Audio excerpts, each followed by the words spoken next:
बिस्मिल्लाहिर्रहमानिर्रहीम, अस्सलाम वालेकुम नाज़रीन। आप यूट्यूब चैनल देख रहे हैं, मैं इमरान खान हूँ। पाकिस्तान तहरीक इंसाफ पे लगातार छापों पे छापे मारे जा रहे हैं, लगातार छापे चल रहे हैं।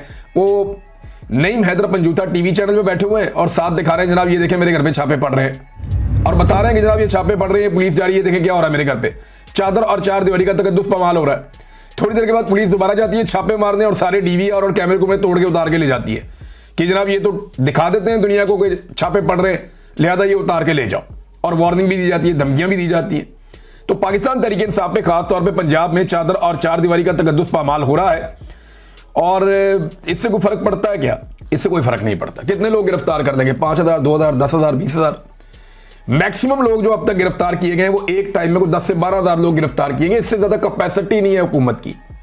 सिर्फ पंजाब जो है ना वो 10-12 करोड़ का सूबा है। पाकिस्तान की आबादी 25 करोड़ से ज्यादा की है। अगर वाकई पाकिस्तान के लोगों ने यह फैसला कर लिया, जैसे पाकिस्तान के लोग 2-3 मरतबा फैसला कर चुके हैं। एक मरतबा पाकिस्तान के लोगों ने फैसला किया जिस दिन इमरान खान साहब की हुकूमत गिराई गई, तो 10 अप्रैल 2022 की रात को सारा पाकिस्तान बाहर सड़कों पे आ गया और गेम पलट गया। उस दिन एस्टेब्लिशमेंट को होश आई कि ये हमने क्या कर दिया, लेकिन तब तक चिड़ियां खेत चुक चुकी थी। लिहाजा उसके बाद उनके पास कोई ऑप्शन नहीं था सिवाय इमरान खान से लड़ने का, और इमरान खान साहब ने फिर आस्तीनें चढ़ा ली और एस्टेब्लिशमेंट से लड़ पड़े।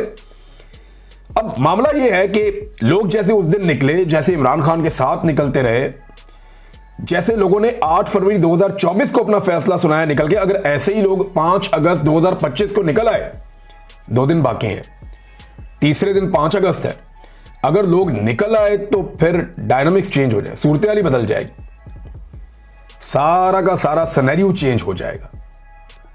यानी कुछ ऐसा नया हम देख सकते हैं कि जिसकी एस्टेब्लिशमेंट तवक्को नहीं कर रही। लेकिन अगर लोग निकल आए तो ये तो जो है ना, ये बहुत इंपॉर्टेंट है। और लोगों का, पाकिस्तान के लोगों का मूड कोई पता नहीं होता, ये किसी वक्त भी ट्रिगर करते हैं, एकदम निकल आते हैं। और अगर पाकिस्तानी एकदम निकल आते हैं, पूरे पाकिस्तान में निकल आते हैं, हर तरफ फैल जाते हैं, और आपको पाकिस्तानी अपने अपने गली मोहल्लों में जगह जगह निकले हुए नजर आते हैं। वैसे पाकिस्तान तहरीक इंसाफ ने जो एक यूनिफाइड एफर्ट होती है ना, वो की तो है, लेकिन वो चीजें भी नजर नहीं आ रही। जैसे माजी में बहुत सारा सोशल मीडिया के ऊपर कंटेंट और दीगर चीजें आती थी, अभी वो मोमेंटम हो सकता है 1-2 दिन है अभी इसके अंदर बन जाए, लेकिन अंदर क्या पक रहा है या लोगों के अंदर क्या लावा पक रहा है, ये तो बहुत सारे लोग, ये मोहम्मद जुबैर कह रहे थे कि लोगों के अंदर लावा पक रहा है। ये आप जो भी करते जा रहे हैं जमा होता जा रहा है। जब ये लावा फटेगा तो आपके लिए मुसीबत बन जाएगी। ये सब लोग, जितने समझदार लोग हैं वो सारे बता रहे हैं, लेकिन मान के नहीं दे रहा कोई।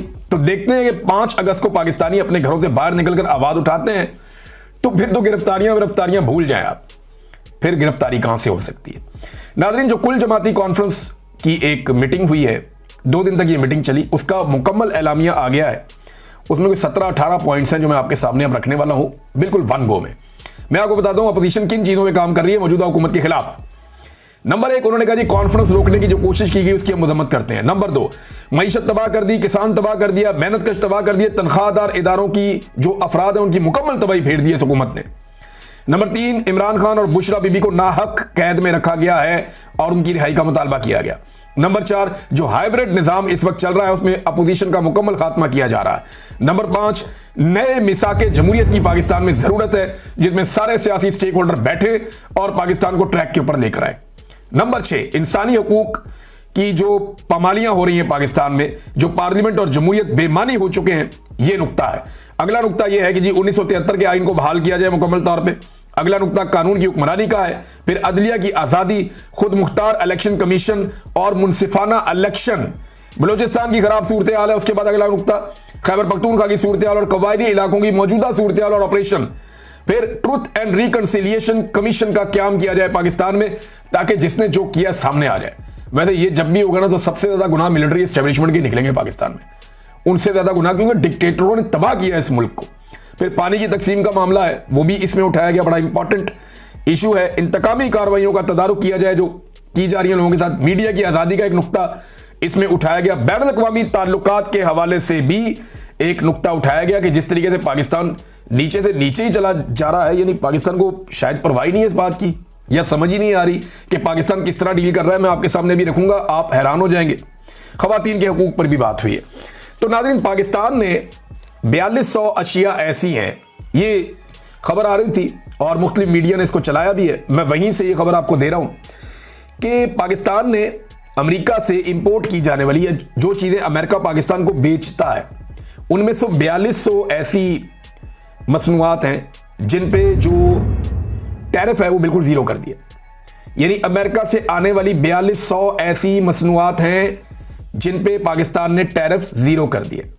यानी आप पाकिस्तान में चीज़ें भेजें, हम बिल्कुल उसके ऊपर टैक्स नहीं लगाएंगे ताकि अमरीकी मसनूआत पाकिस्तान में आकर ज़्यादा बिके।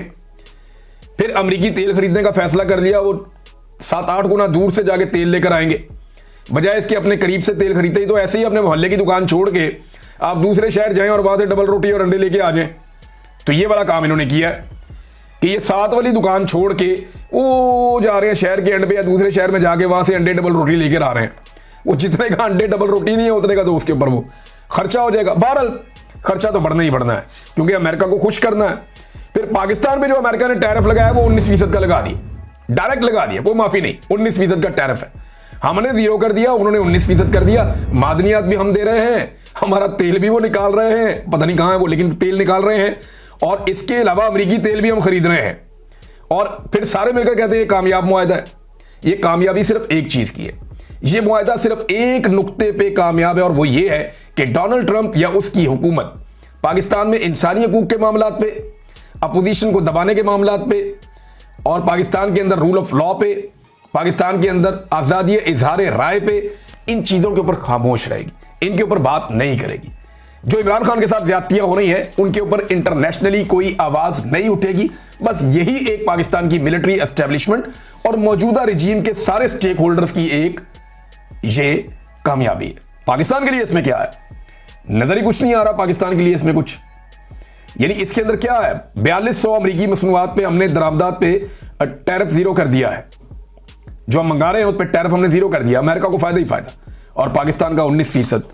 ये तो एक जैसे ताल्लुकात नहीं है, ये तो अलग अलग चीजें हैं। और नाज़रीन एक और खबर मैं आपके सामने रखता हूं कि एक ट्वीट में देख रहा था मरियम नवाज का, एक जगह को मजमा लगा हुआ था और वो एक बंदा इंटरव्यूज कर रहा था कुछ नून लीग के लोगों को इकट्ठा करके, तो वो नून लीग की तारीफें कर रहे थे कि जनाब यहाँ सारे नून लीगी हैं, मरियम ने ये कर दिया तो वो कर दिया, हंज करता थे हुंज करता। देखें जो हुकूमत ही जाली है वो जो मर्जी करे, उसके क्रेडिट पे कुछ भी नहीं आ सकता कि हुकूमत ही जाली है। भाई अगर आपको लाकर जबरदस्ती बिठा दिया गया और बैठ के आपसे कोई अच्छा काम ले लिया गया तो इसका मतलब ये तो नहीं है कि आपकी हुकूमत लेजिटिमेट हो जाएगी।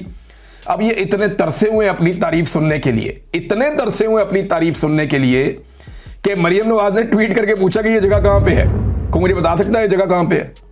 आप अंदाजा करें, ये इतने तरसे हुए, उन्हें खुद यकीन नहीं आ रहा कि अवाम उनकी तारीफ कर सकती, क्योंकि उनको औकात पता है। और अगर उन्हें थोड़ा सा भी यकीन होता तो इमरान खान को छोड़ते। चले इमरान खान को नहीं छोड़ते, कम से कम यास्मीन राशिद साहबा को तो छोड़ते।